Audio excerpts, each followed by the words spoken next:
चलिए साथियों, सत्यम शिवम सुंदरम जीव विज्ञान की श्रृंखला में आपका बहुत बहुत स्वागत है।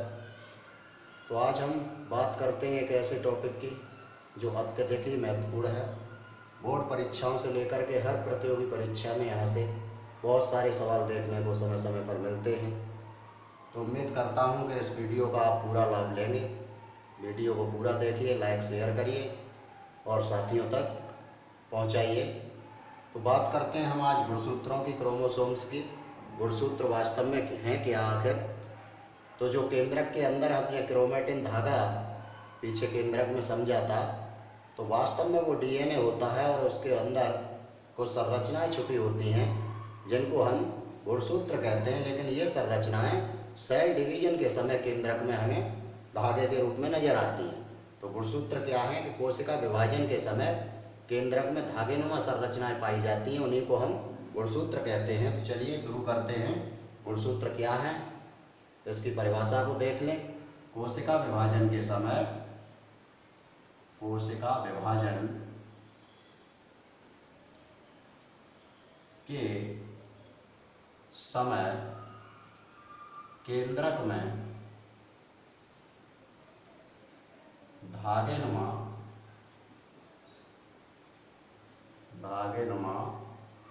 संरचनाएं पाई जाती हैं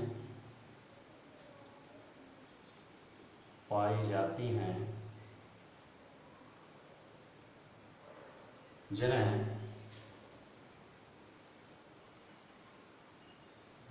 क्रोमोसोम कहते हैं।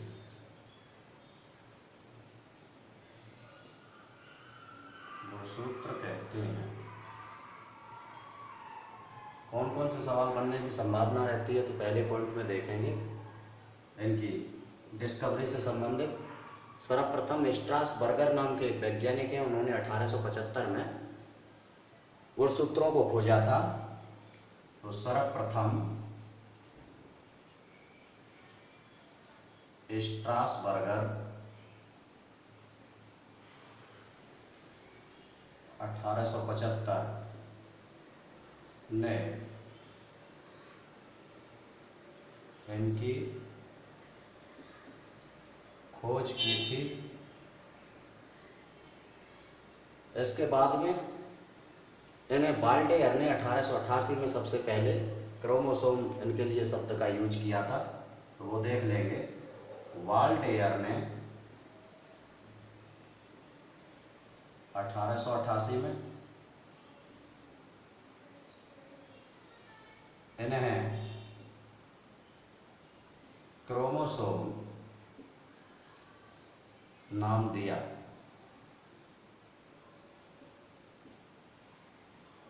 जब इनको रंगने की बात आती है तो एक क्षारी रंजक होते हैं कई तरह के, ग्रेनस ग्रीन होता है उसी तरह का। तो क्षारी रंजकों से ये रंगे जाते हैं, इसलिए इन्हें क्रोमोसोम कहा जाता है। तो देखेंगे ये क्षारीय रंजकों जैसे, ठीक है, कई रंजक होते हैं, उन्हीं में से एक है जेनस ग्रीन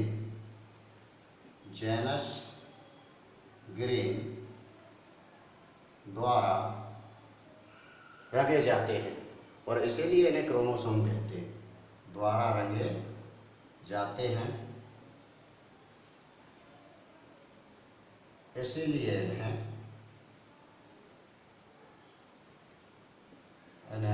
क्रोमोसोम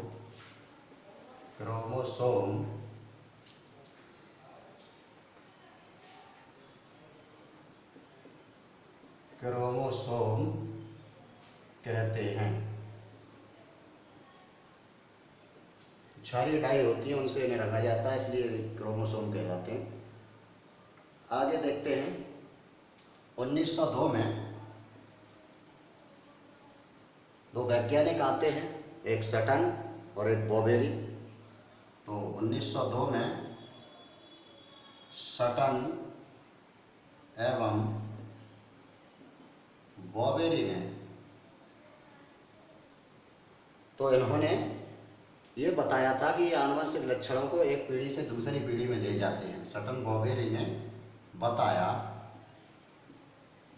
कि ये जेनेटिक कैरेक्टर्स को,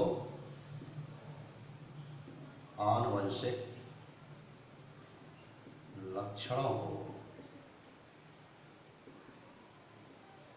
एक पीढ़ी से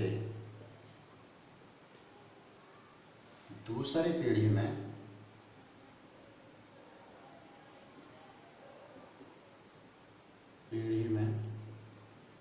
ले जाते हैं।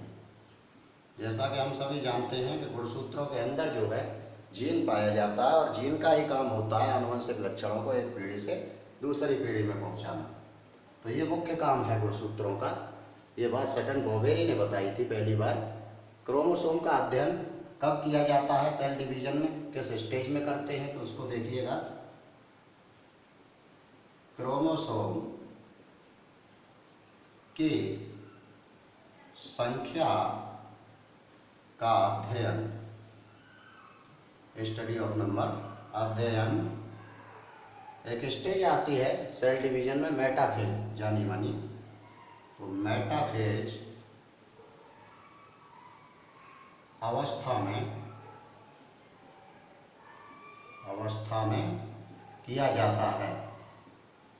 और ये बहुत ही महत्वपूर्ण सवाल है, अनेकों बार पूछा जा चुका है कि गुणसूत्रों की जो संख्या है वो उसका अध्ययन हम कब करते हैं। एक सवाल ये बनता है कि गुणसूत्रों की आकृति और उनकी संरचना कहाँ स्पष्ट दिखाई देती है। उसके लिए देखिए क्रोमोसोम की आकृति, शेप एवं संरचना का अध्ययन। एक अवस्था आती है इसी तरह की आपकी एनाफेज, तो एनाफेज अवस्था में करते हैं। दोनों ही पॉइंट बेहद महत्वपूर्ण हैं, करते हैं। इसके बाद में देखिएगा ये जो क्रोमोसोम है ये हैप्लॉइड और डिप्लॉइड दो तरह से रहते हैं कोशिकाओं के अंदर।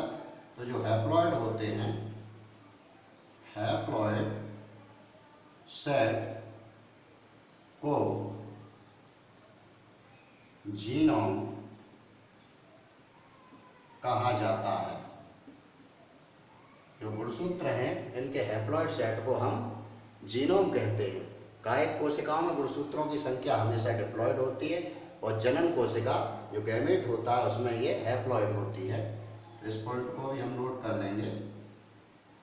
सोमैटिक सेल्स या कायिक कोशिकाओं में गुणसूत्रों की संख्या डिप्लॉइड या फिर इसे 2n से प्रदर्शित करते हैं। तो 2n तथा जनन कोशिका जिसे हम गैमेट बोलते हैं, गैमेट में हैप्लॉइड यानी कि n होती है। ये अच्छा पॉइंट है। इसके बाद में देखिए अगले पॉइंट को देखते हैं। यहाँ से 2-3 पॉइंट इस तरह के अभी हैं जो आपके हर प्रतियोगी परीक्षा में यहाँ से सवाल बनते हैं, तो विशेष ध्यान से देखिएगा अगले पॉइंट को। हम पौधों और जंतुओं की बात करेंगे कि न्यूनतम और अधिकतम गुणसूत्र कहाँ पर पाए जाते हैं। तो पहले बात करते हैं हम पौधों की अगले पॉइंट में। न्यूनतम गुणसूत्र, ठीक है। प्लांट में एक फैमिली आता है कंपोजिटी। तो कंपोजिटी कुल का एक पौधा होता है हैप्लोपेपस ग्रैसिलिस, उसमें ये संख्या देखने को मिलती है। तो न्यूनतम गुणसूत्र कंपोजिटी कुल के, ठीक है, इसी कुल के अंतर्गत आता है। कुल के हैप्लोपेपस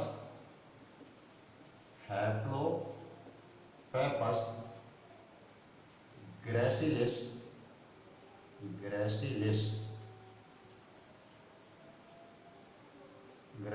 में, और इसमें ये जो 2n नंबर होता है हैप्लोपेपस ग्रैसिलिस में, चलिए वो शायद नज़र नहीं आ रहा है तो मैं इसको आगे लिखता हूँ कुल के हैप्लोपेपस ग्रेसिलिस में। और ये अगर हम द्विगुणित देखेंगे तो ये संख्या 4 होती है, और आवृत देखेंगे तो 2 होती है। 2n = 4 होती है। तो ये आपकी पौधों में न्यूनतम संख्या है। और अधिकतम को हम देखेंगे तो अधिकतम संख्या पौधों में ओफियोग्लोसम एक टेरिडोफाइटा होता है, उसके अंदर पाई जाती है। तो अधिकतम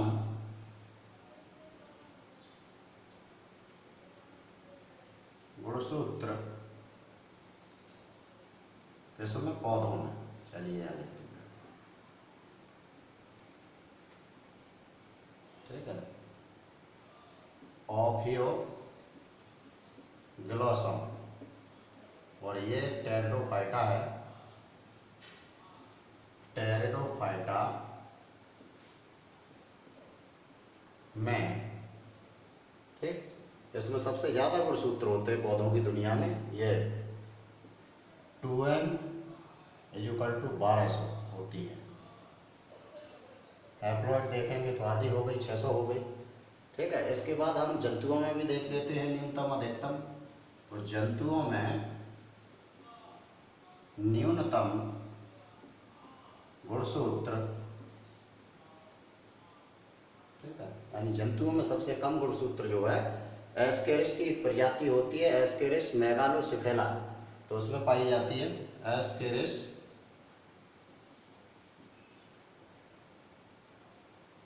मेगालोसिफेला में। और ये कितनी है? ये 2n = 2 है। 2n = 2 होती है। इसके बाद हम अधिकतम को और देख लेंगे। जंतुओं में अधिकतम गुणसूत्र जो है रेडियोलेरिया समूह का एक ओलाकेंथ होता है प्राणी, उसमें पाए जाते हैं। 1600 होते हैं 2n। तो जंतुओं में अधिकतम गुणसूत्र रेडियोलेरिया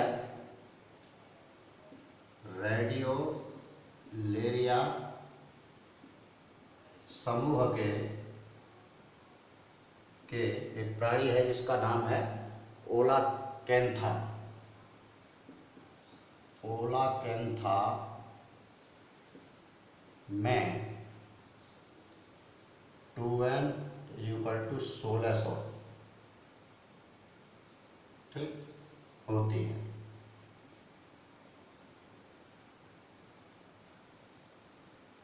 तो ये आज के हमारे वीडियो में गुणसूत्र संबंधी बेहद इम्पोर्टेंट पॉइंट हैं। कई सवाल आपको यहाँ से विभिन्न प्रतियोगी परीक्षा में मिलेंगे। तो आज के वीडियो में बस इतना ही। मिलते हैं किसी नए वीडियो के साथ, तब तक के लिए बहुत बहुत धन्यवाद।